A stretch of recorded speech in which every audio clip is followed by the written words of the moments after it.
இசையமைப்பாளர் இளையராஜா பாடல் காப்புரிமை தொடர்பான வழக்கில் இயக்குனர் R.K. செல்வமணி நேரில் ஆஜராகி சாட்சியம் அளித்திருக்கிறார்.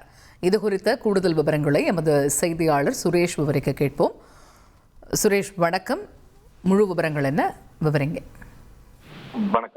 தேவர் மகன், பாண்டியன், பிரம்மா, குணா உள்ளிட்ட 109 படங்களுடைய இசை வெளியீட்டு உரிமையை மியூசிக் மாஸ்டர் என்ற ஒரு தனியார் நிறுவனம் பெற்றிருக்கிறது.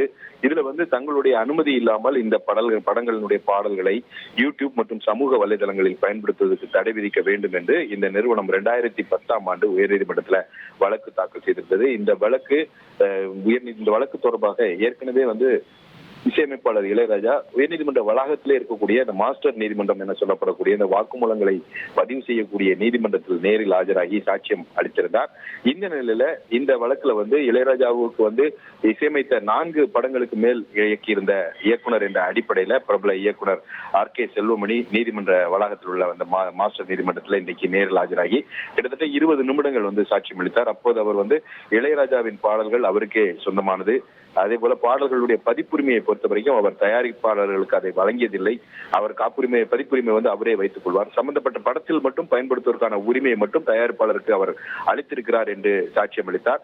இதையடுத்து இந்த வழக்கினுடைய விசாரணையை மாஸ்டர் நீதிமன்றம் ஜனவரி 20ஆம் தேதிக்கு தள்ளி வைத்திருக்கிறது. தகவல்களுக்கு நன்றி சுரேஷ். இனி செல்லும் இடமெல்லாம் செய்தி. தந்தை டிவியின் வாட்ஸ்அப் சேனலை ஃபாலோ பண்ணினா செல்லருக்கும் இடமெல்லாம் செய்தி.